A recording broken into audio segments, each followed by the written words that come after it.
4 degrees, low 75. Saturday, partly cloudy, high of 88, low of 73. Sunday is your chance of rain, high of 84, low of 70, 60% chance of rain. Monday and Tuesday, high of 81 on both days. And Wednesday will be your sunny day, high of 82, low of 57. Okay, now listen, I got a couple rules that I want to explain what we're doing. We're interviewing candidates, and we want to be consistent and we want to be fair. And so the questions that we ask are going to be the same questions for both candidates. If one candidate got the question, the other candidate is going to get the question to see how they vote or how they stand. As your questions come in, we'll get to them, but we really need to get to all the questions because there are a lot of questions that went out to Mayor Steve Gowan, and the person that is running today, I want to make sure that he gets a chance to address those questions. All right. With that said, put your hands together as we break the glass and get rid of the smoke for Commissioner Ken Johnson. How you doing, sir? Great to see you. Great to be with you, G-Man. All right. Ken, we're just going to jump in, okay? Sure. But first, I want to wish you and your wife, Emily, a very happy anniversary. Thank you for taking care of that because I was going to say that last, but Emily, thank you. I love you 26 years. Thank you very much. Thanks, Ken. That's phenomenal. Speaking of years serving, how long have you been serving on the commission? I've been on the commission for 8 years now, or going on 8 years. I was first elected in 2013, which interesting, quick story on that, just to emphasize to everybody that every single vote counts. So the first time I ran for office, there were, I think, 12 candidates for the city commission. There were 2 at-large commission seats, 12 candidates. So we had a primary to winnow it down from 12 to 4. And I ended up taking 4th place in that. So I made it past the primary that year, but I made past the primary by a single vote. So that just reinforces every single vote counts. And then I went on to the general and took 1st place in the general. And 4 years later, took 1st place in 2017 again, and every single precinct across the city. I was very proud of the fact that people recognized the work and advocacy on their behalf, and wanted to keep me on the commission and across the board in every precinct first in 2017. That was a late night for us counting those ballots, by the way. All right.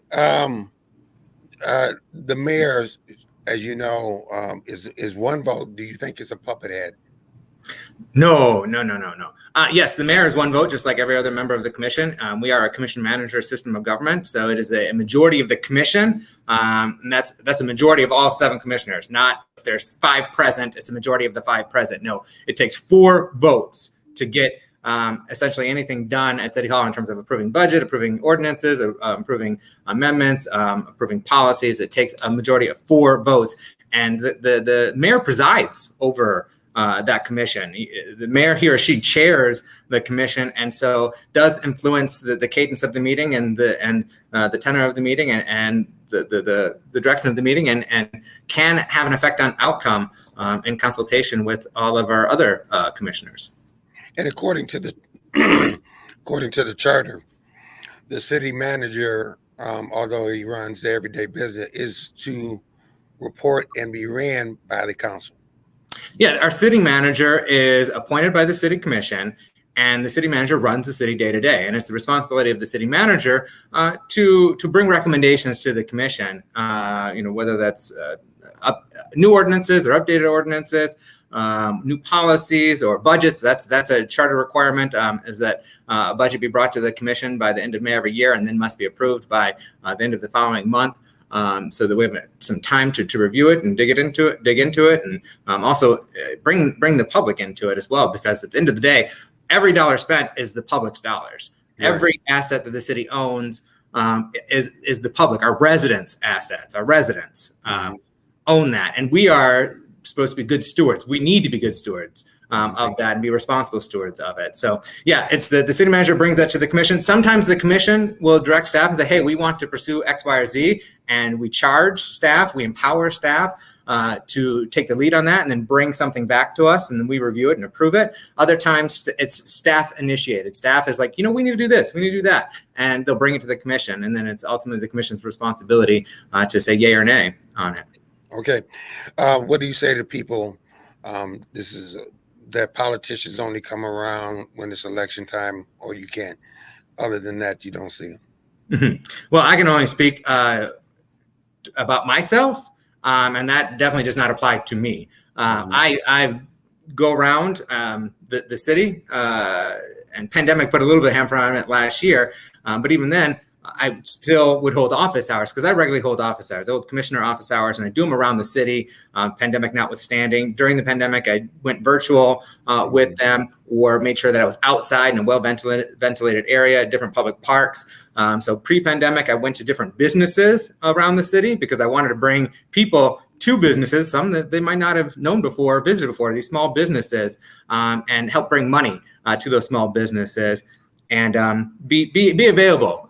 So what I would do is I'd share the agenda for our commission meeting, link to it, as well as the packets, as well as a write out, and then have these commissioner office hours so that people can ask me questions or give me their feedback. And so I've been doing that at different parks this year. So I had one Hackley Park this past Sunday. A couple weeks prior to that, I did it at Amet Park over in Jackson Hill. Before that, I did the gazebo over at Grand Trunk. Boat launch there. So I try to get around the city, make myself accessible. But beyond that, I show up. I show up at neighborhood association meetings. I show up at neighborhood functions. I show up at community events. And because it's very important to me in a representative democracy, if you want to represent the people, you need to be with the people. You need to hear from them. You need to confer with them. You need to understand, what their concerns, their priorities, their fears, and their values are, so that you can carry that forward to City Hall to properly represent them. Mm-hmm.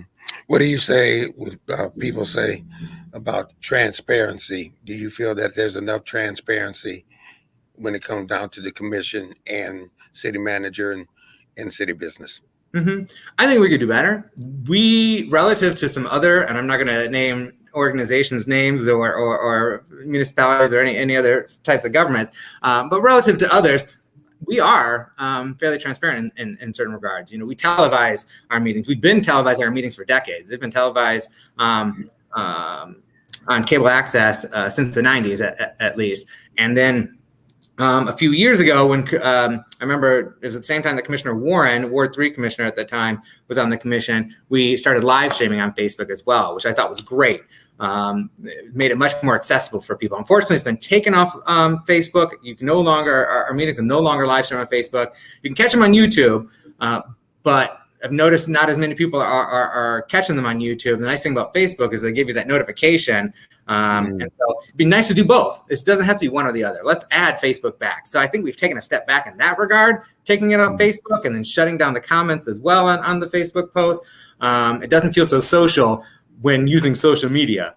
So it'd be nice to have that level of engagement as well. But in other regards, we could be more, and our meeting packets, a lot of those supporting documents are on our website. Sometimes they could be a little bit more robust, and other times it's overwhelming. It's kind of hard where you find that the right balance. But I would like us to be very mindful of how can we be more transparent in goings-ons. I'd like us to review how we're doing our budgeting process to make that more accessible, because it's one thing just throwing data on a website, and it's another thing providing the context and understanding for people to digest it and understand what city government's really doing.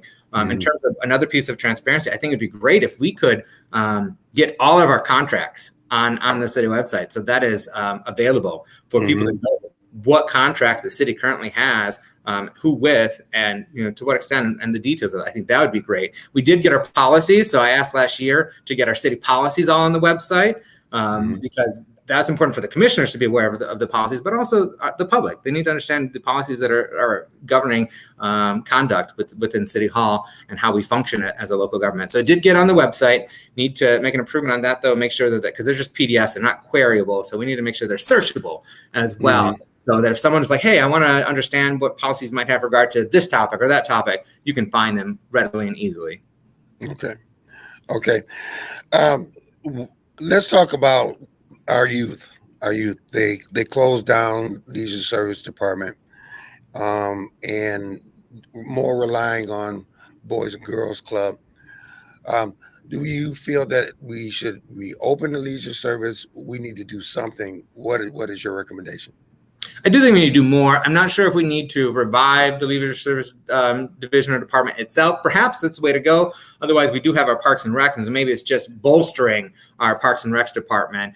But I do think that we need to be looking at allocating more resources towards programming. I'd like to really bolster our Parks and Rec program throughout our city. And that's one of the things I was excited about with regard to the paid parking at Pere Marquette, is that I see as a revenue generator for us to reinvest into our park system rather than having to get a millage, or maybe not as big of a millage if we end up going that route, down the road.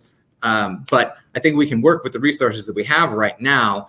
And we're generating, we might be approaching $1 million this year with paid parking, because a month ago we were at over $600,000, and paid parking goes through mid-September. And so we may be approaching $1 million generated through paid parking. And I'd like to invest that into our park system across the city in an equitable manner, but also not just like capital improvements, not just equipment and facilities, but look at investing in programming that touches our community. I want to make our parks a focal point of each neighborhood. And so having programming for youth, and I've heard this, at Jackson Hill Neighborhood Association. I was there earlier this month, and Roland Jones was there and talking about, and Billy Thomas was there talking about, amongst the things we were talking about was the program that they used to have at that community center, and how it attracted folks from all over the neighborhood and even outside of the neighborhood. And it really was providing a sense of belonging for many of the youth in our community, and connections between seniors and youth. And that's really important, because seniors have an opportunity to pass down their wisdom and their knowledge to youth, and youth help raise the quality of life and vibrancy of seniors. Studies have shown that the more interaction that you have between seniors and youth, the better quality of life and the greater longevity seniors have. So things that we can do to facilitate that in our park system and community centers, that would be welcomed. I love what the Boys and Girls Club is doing. Phenomenal. I'm glad that they have bought the old Y, Lakeshore Fitness Center. That's great that they're doing that and investing in that, and doing a capital campaign to invest in that, and keeping it accessible for the public, for the pool and some of the exercise equipment as well. So that's a great community collaboration. But they can only service so many kids at that center, and not every family necessarily feels comfortable sending their kids there, and rather have some kind of programming in their neighborhood. So we could bolster that. Mm-hmm. Treasurer, I want to get back to your question. Did he say parking meters? No, we were talking about the paid parking at the Pere Marquette in our parks and stuff like that. Just at Pere Marquette. I'm not keen on paid parking downtown. I know that's something that city staff is envisioning and have previously expressed in the media that it's coming. We've not ever discussed it as a commission. Yes, let's do this. No, let's not do it. This is how we should do it. I'm not keen on paid parking downtown. I mean, we need to be very, very careful if we're moving forward with that, how that's done. My concern is that, yes, downtown is developing. It's coming. We definitely are seeing a resurgence. I'm super excited about that. We've got a lot more to fill in downtown. There's still many gaps. There's a lot more to be developed there. And we've got new young businesses downtown as well. So if we implement paid parking, and it scares away clientele, and people are not coming to our city and decide, hey, I'm going to go to Northern Shores where there's no paid parking, metered parking downtown, or I'm going to go to North Muskegon or Whitehall or elsewhere. We just need to be mindful, in my opinion, be careful as to how we proceed with that, so that we're not harming our new businesses that have invested and are helping with that downtown revitalization. Okay, we're going to talk a little bit about that in a little bit. The police department is crushed. You guys right now, they're running 9 short. It used to be where there were shootings maybe once a month, once every couple of weeks. Now you're dealing with 3 shootings a day. How can we help the police? So I know we are reviewing our wage and compensation for the police, so they make sure that we're competitive, because that's going to be key in terms of making our police force attractive, as well as helping to ensure that we're retaining our officers. I would even be, in general, I much prefer defined contribution retirement plans versus defined benefit. However, police and fire are a unique situation, and so I would be open to exploring the possibility of bringing that back for them, because that is like kind of the platinum, so to speak, attraction for many officers, that they will go to a force that has that pension. And so our police and fire do not participate in Social Security. Not many people understand that or know that, but they don't get Social Security benefits, when they get of age after retirement. And so that's where a defined benefit, where you're going to get this much money every single month, it's guaranteed, and you maybe have an inflator on there as well to ensure that you're living a good quality retirement. That may be what we need to do in order to make our police and fire the most attractive and retain because the last thing we want to be is just training grounds where they come in for a year, get some experience, and leave. It's good to keep our officers here and our firefighters here, building the rapport and relationships with our community. In terms of the gun violence, I know I've heard from several residents that they would like shot spotters. I don't know if you're familiar with that. It's a technology where it can pinpoint. They hear it and they can pinpoint.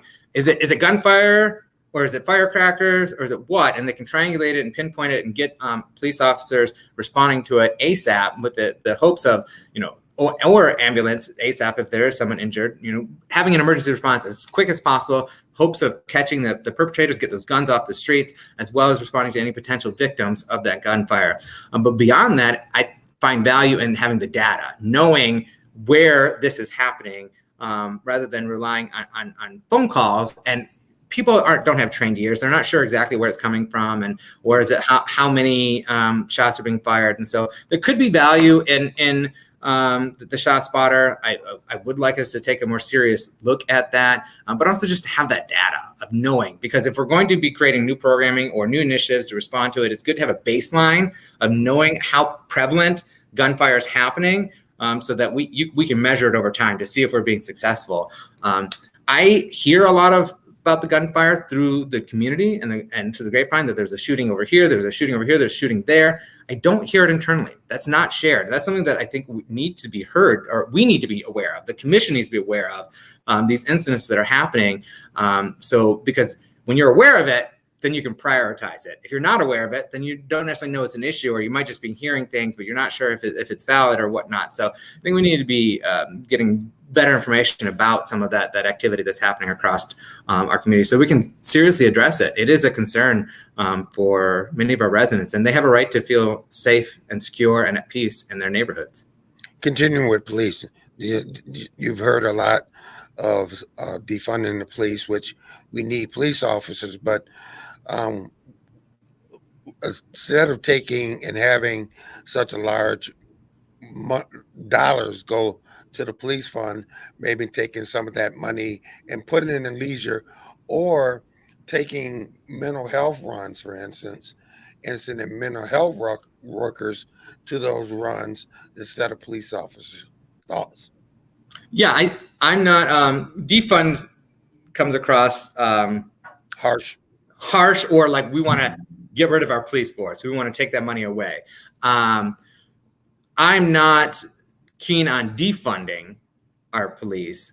They serve a very important role in our community, but I'd like us to look at how can we reimagine how we police, and can we incorporate social workers or mental health workers into responding situations. Although we've done a good job, our leadership and public safety has done a good job of helping to train our police officers about crisis intervention training, and so how to respond to certain situations. And so we need to be putting it all on social workers or mental health workers. We can do our internal training while bringing along others to be partners with that. And so they've got the higher level of expertise. So our officers know how to respond to a situation right off the bat, and then perhaps bring in someone with a higher level of expertise to respond to that situation and diffuse it, and make sure that the person is getting the resource and help that they need. I mean, because we live in a trauma-inflicted community. There are many folks in this community that have lived through trauma. They're traumatized, and hurt people hurt people. And so it's about providing the intervention and the resources to help them become better people. Okay. Do you, when it comes down to police, do you feel that the officers of City of Muskegon are should have qualified immunity? Do you agree, or you think it's right? Well, qualified immunity isn't something that the city or the municipality could take away. It is something that is being addressed at the higher level. I know with the George Floyd Justice Act, that addresses qualified immunity and other things.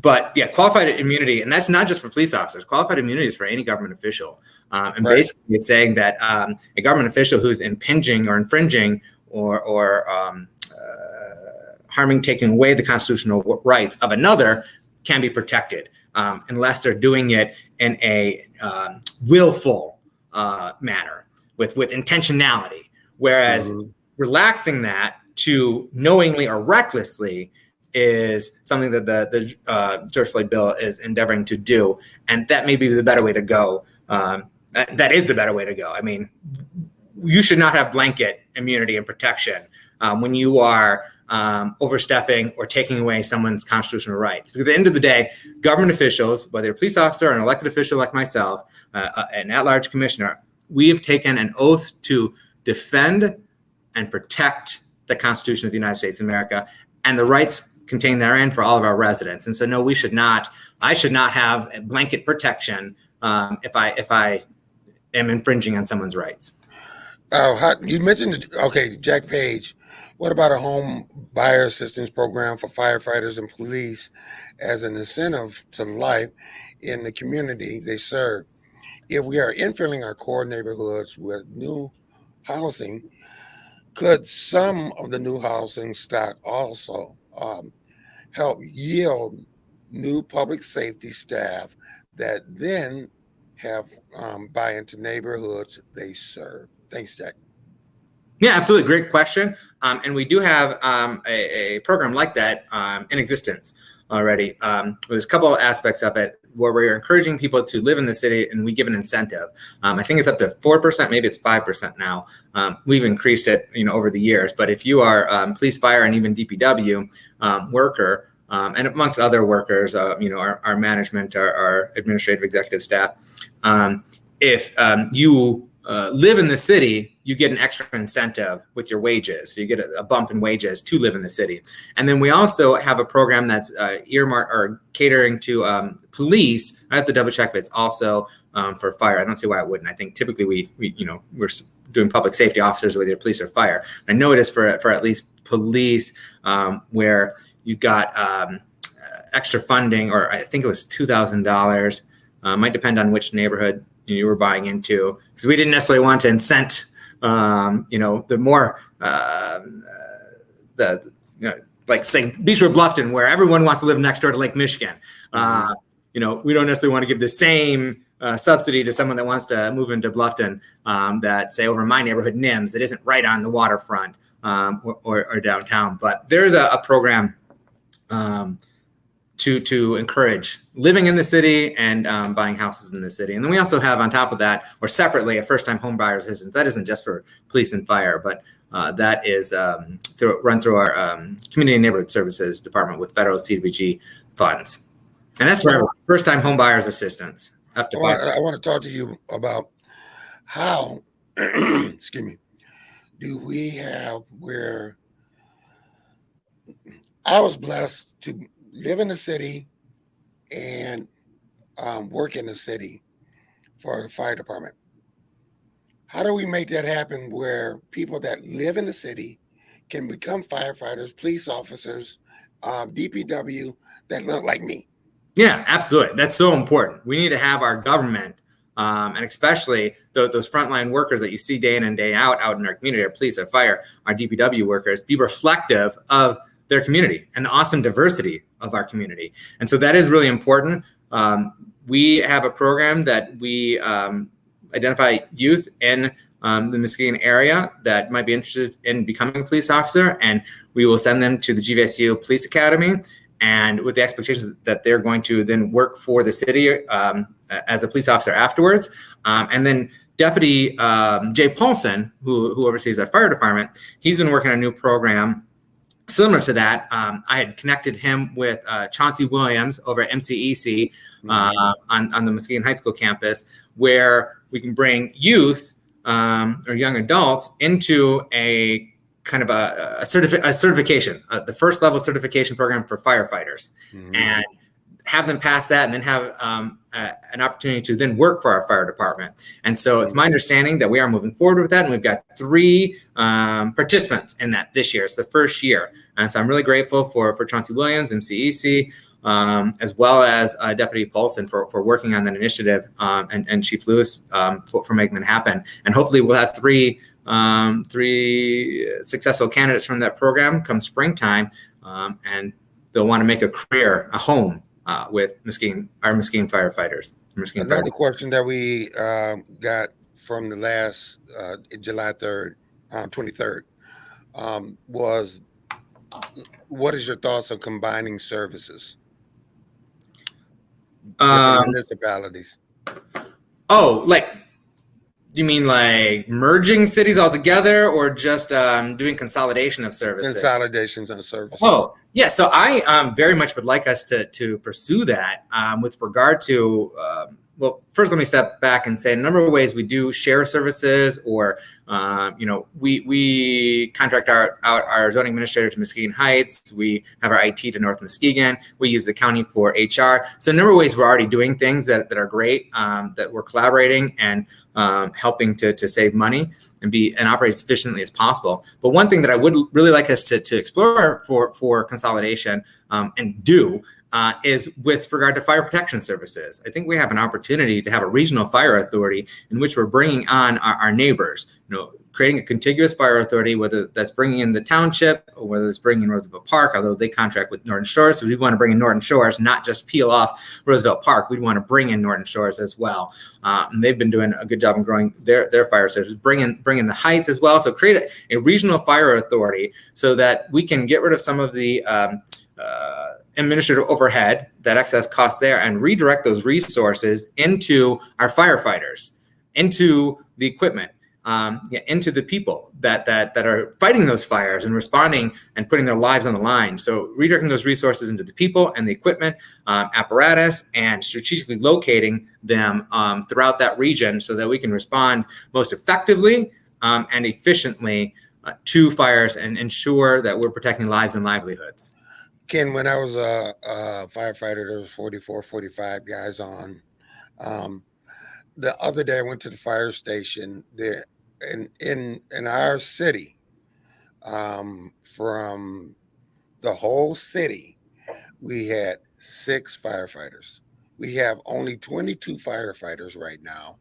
A fire inspector, I believe that's part-time. And we have a fire investigator. Those numbers are dismal, especially when the income tax was voted in. We were supposed to increase those numbers. And here's the second part of that.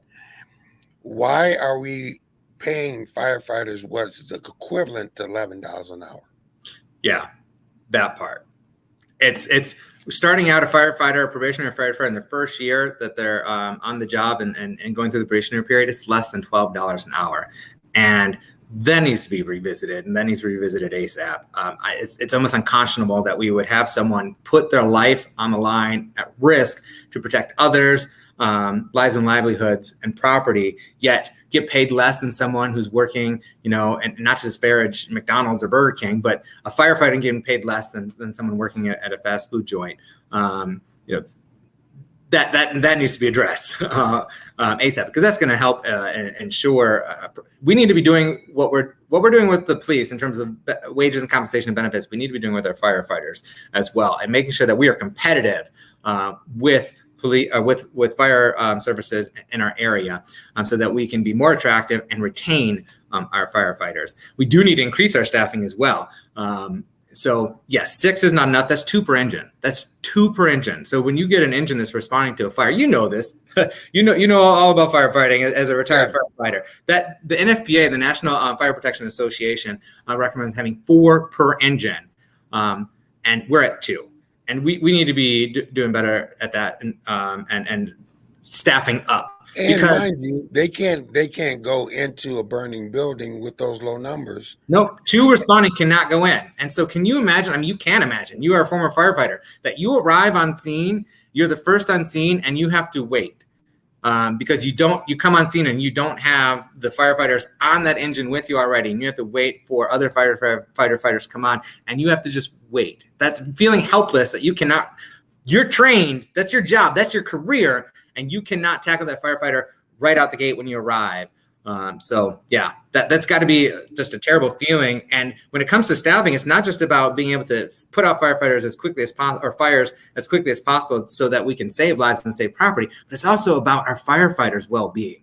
If you are understaffed, there's greater risk of injury and death to our firefighters. So it's all around. It's about the protection of our residents as well, and property, as well as our firefighters, who are should be near and dear to us all. Got a question.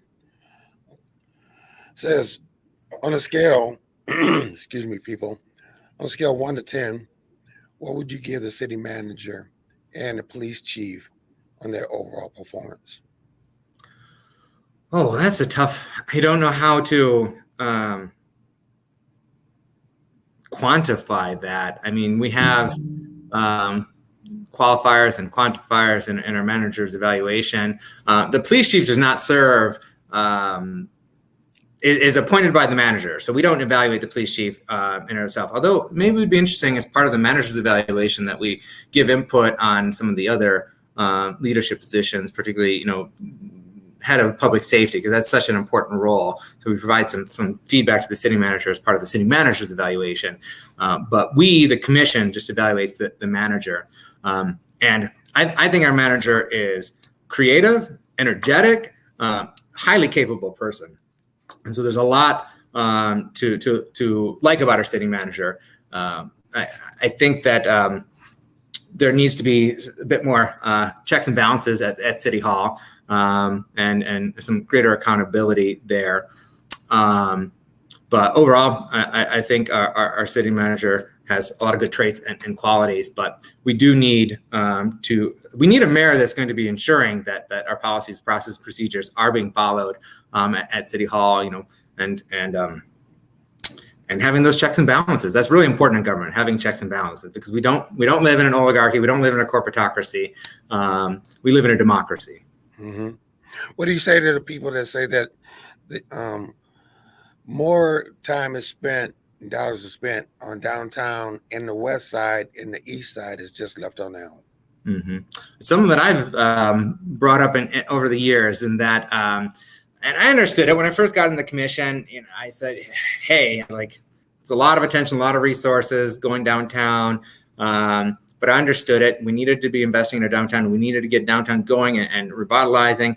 But in more recent years, I said, we've got to be shifting attention. Yes, downtown's starting to take off. It's got the momentum. We can still be supporting it. It's not like we're going to ignore or pull back support and resources for downtown. That's why I've been an advocate of having a robust development services division. Our economic development department had been eliminated a few years ago, and then brought back, and now even made more robust. And so I'm excited about that. But we do need to be ensuring that resources are being equitably distributed across our city, because our downtown is the heartbeat of our city, but our neighborhoods are the lifeblood.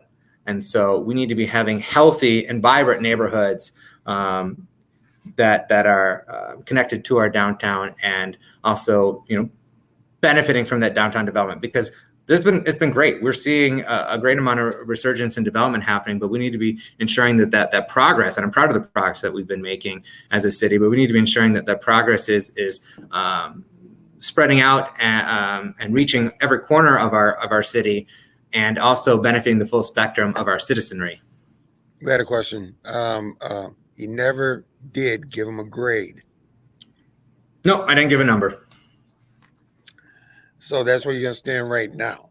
You just that he's doing a good job with some change. There needs to be some changes. Yeah, there needs to be changes. So some people seem to. Okay, so this goes down to a narrative that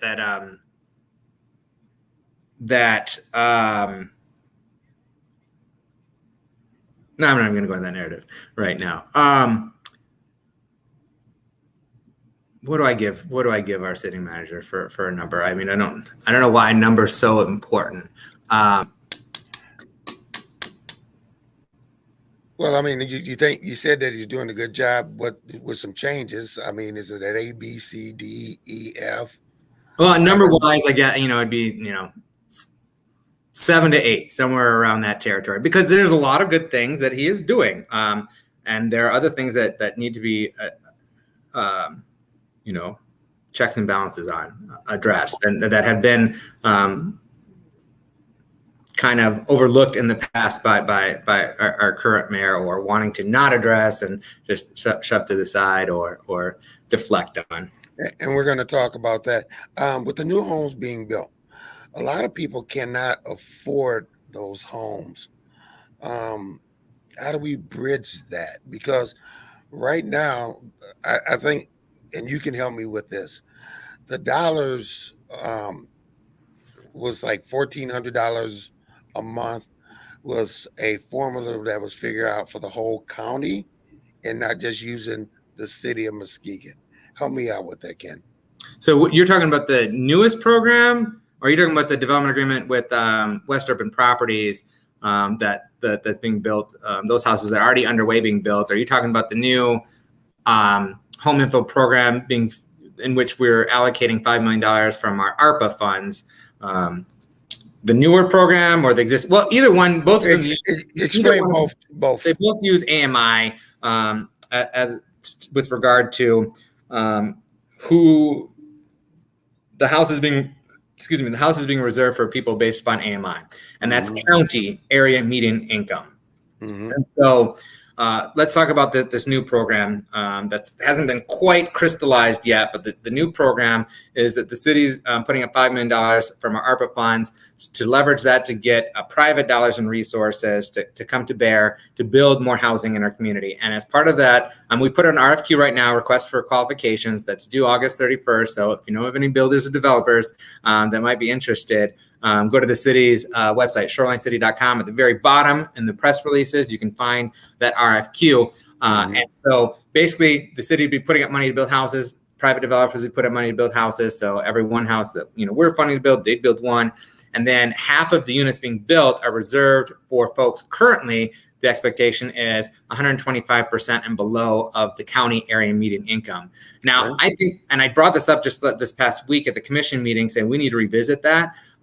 Because the notion is where we're going to be selling it to the folks at 125% AMI or less would be then if they couldn't afford the full price of it, say it's $200,000, but they are only qualified by the bank for a loan of $170,000, then the city would step in and cover that subsidy or find a way to cover the difference where giving them $30,000 down payment assistance or cutting the sale price of the house to $170,000, and then the expectation that we're going to get reimbursed with future tax growth off that property through our brownfield tax capture. The thing is, though, that we got to be mindful of, why would we subsidize someone should we be subsidizing someone at the same extent that's making 125% of the county AMI, which you're looking at almost $60,000 there for an individual, versus someone who's at 100% or less, and they're making much less than them. Should that benefit be equal? And also, we need to be focusing our attention on that housing, on yes, the missing middle and lower income as well. So they have pathways to homeownership, and that's what I had worked on with regard to the other program that uses AMI, which is the development agreement with West Urban Properties, where he wanted to build a bunch of rentals, and we were going to kick in some guarantees that he'd be getting minimum rents. And they're renting above that at market rate right now, that he'd be getting minimum rents. But I wanted to ensure that there are pathways to homeownership. And so I sat down with that developer, and he was amenable to it, and the commission approved it. And so we added pathways to homeownership to that agreement, so that the rentals that he builds, if someone wants to buy them right off the bat, there's an opportunity to do so. And if someone leases it, it's built into their lease. They have a right to buy their own rental from their landlord. And so there are a couple of pathways homeownership to there. I thought that was important to have. But the reason why the county AMI is used versus the city is because that data is more readily available. It's published by the state, and MSHDA provides rates that are according to that. That doesn't mean we can't figure out a way. It's just a little bit more effort. And so that's something that merits further exploration of using the city AMI, because the city AMI is considerably lower than the county AMI. Right. Exactly. It's lower, and I think that's something that should be considered. Yes. And we want to be making sure that our new development is attainable for our own residents, as well as welcoming new residents, because we want to be a hospitable and welcoming community, but we want to also make sure that we're taking care of our own residents, and giving them opportunities to. Are we still online? Are we still on the line for 1,000 units homes for affordable homes? Are we still online for 1,000 homes? So it's not new. I know there's a little confusion of that in terms of what the mayor said at his previous interview. And then when we were at a candidate forum at Mohali last month, he said, well, we're going to have 1,000 new affordable units come online in the next 18 months. No, we're not getting 1,000 new units. The ones that are in progress will bring us over the 1,000 unit threshold. So that 1,000 unit includes, Hartford Terrace, Jefferson Tower, Bayview, ones that already exist, and Berkshire. And so with the new ones coming online, such as 1021, that workforce housing over there, which many of those are one bedroom, and there's some, most of them are one bedroom, and there are also a number being reserved for people with disabilities and veterans, which I think is great there. So you're saying, wait a minute, you're saying in that 1,000 number, those are not new units. That's most of those 1,000 hours and all that. Most of those 1,000 units that was referenced already exist. So there's a little bit of confusion, like in how it was expressed.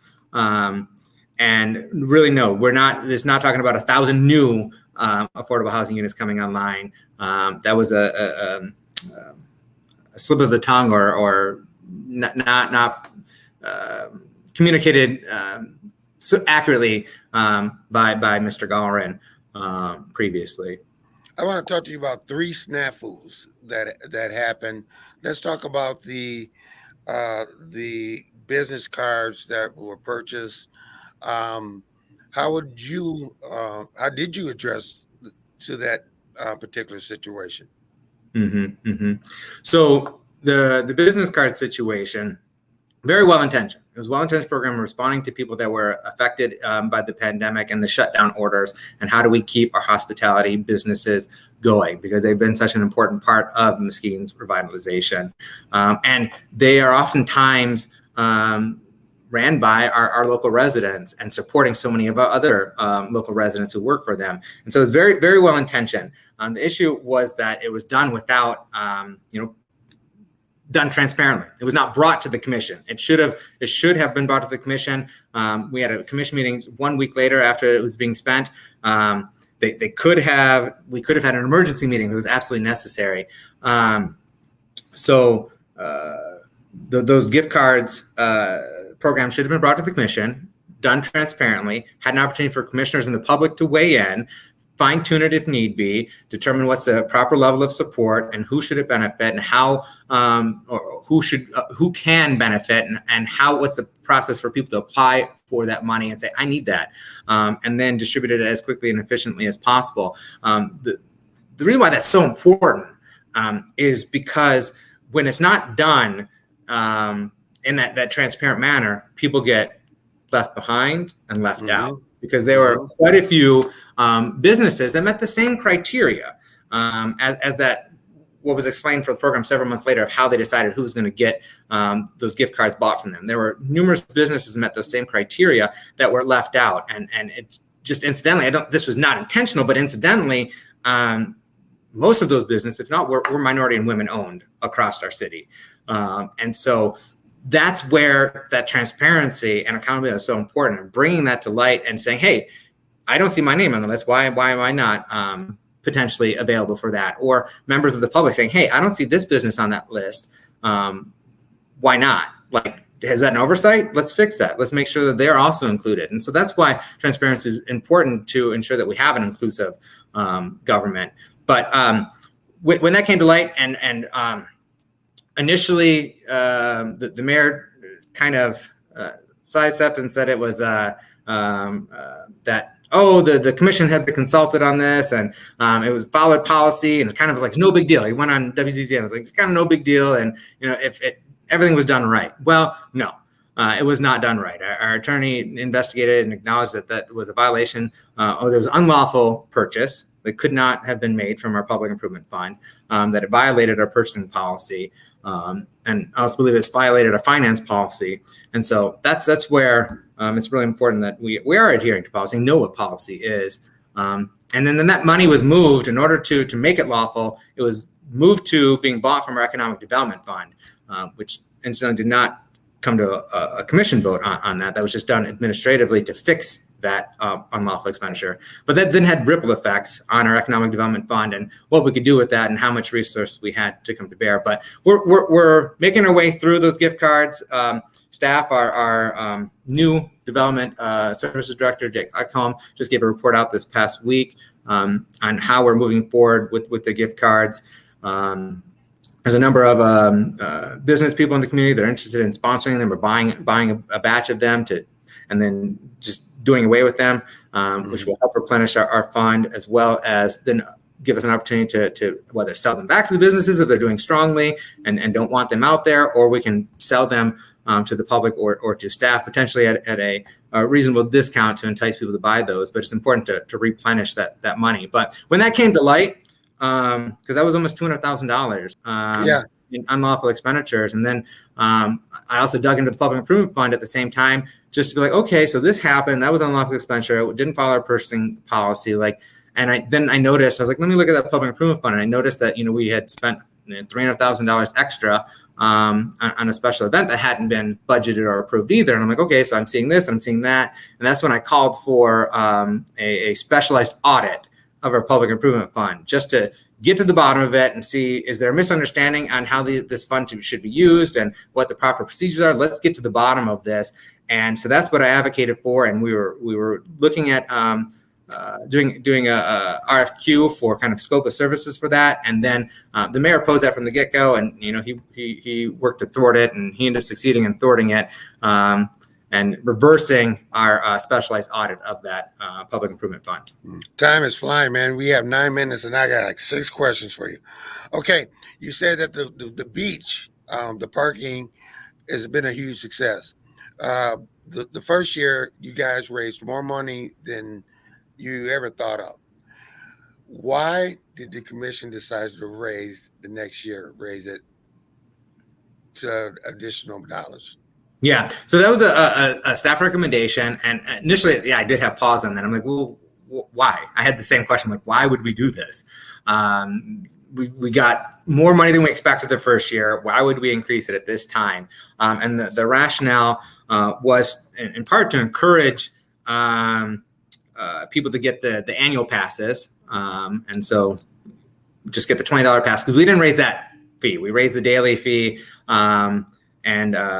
the daily fee, but not the annual pass. And so I was trying to encourage people to just get that $20 annual pass. But it was also, if you are going to go daily, the thought was like, well, go on, because it's a difference of 5 days versus, it's a difference cost between I think Monday through Thursday, and then Friday, Saturday, and Sunday. And so being more expensive on Friday, Saturday, Sunday, you're trying to encourage people to go earlier in the week. But we know tourists are typically probably, well, I guess tourists aren't here just on the weekends, but it might be the highest amount. So that was a thought, and I did have some hesitancy at first, but I went along. Most of the purchases are from the $20 tickets, so I went along with it. I voted for it, and like I said, I see that as being a revenue generator for our park system overall, and helping to maintain Pere Marquette and keep that pristine and a gem, but also be a revenue generator for our park system throughout the city.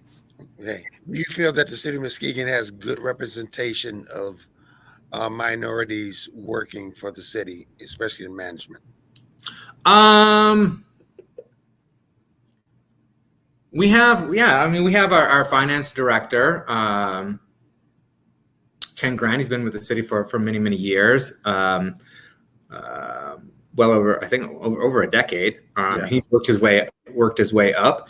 Right. Great to have him in that role. And we've got our affirmative action director and our community neighborhood services. And so I've seen them. I've seen minorities and people of color in different leadership positions. We should always be cultivating leadership, and whether throughout our city and moving them into management positions, as well as making ourselves attractive for externally as well. Because yes, at the end of the day, we'd like our management to be reflective of our community and ideally live in this community. We can't require them to live in our city, but really it'd be ideal for them to live in our city and be reflective of the diversity of our city. But beyond management, so I don't have control over that, nor does the commission. The commission has supervision, oversight, and control of the manager and the hiring of the manager, as well as the clerk, legal counsel, and the finance director, the finance director. Mm-hmm. However, the commission does have oversight and directly appoints people to our planning commission, to our citizens district council, to our zoning board of appeals, our housing board of appeals, all these other committees, commissions, and boards. That is part of governance. And so we do have direct oversight and control of that, our business improvement district, our downtown development authority. So I've been very mindful of that in my years on the commission in recruiting people of color, people from all walks of life, our Black neighbors, our Hispanic neighbors, LGBTQ, veterans, low income, across the spectrum. It's important to have that broad spectrum, people from all walks of life, sitting and serving on these different committees, boards, and commissions, so that their perspectives are being heard and part of governance. Because there's a saying by Ann Richards that if you're not at the table, you may very well be on the menu. You'll be on the menu. Yeah. So it's important to me, and I have made that a personal mission of mine of getting our various boards, committees, and commissions more reflective of our community, and also geographic diversity. It's not just about racial or ethnic or income, but it's also geographic, making sure that we have people from all parts of our city serving on these committees, boards, and commissions. Okay, we got 4 minutes here, man, and I'm trying to get through all the questions. You talked about the George Floyd Act earlier. How do you feel about it? I think that should be passed. That really is at the federal level, but it endeavors to influence the local level. But in many regards, the city of Muskegon is already following several of the dictates of that act, in terms of not having chokeholds and having dashboard cameras and body worn cameras, and that's something that I had been advocating for several years, was the body worn cameras.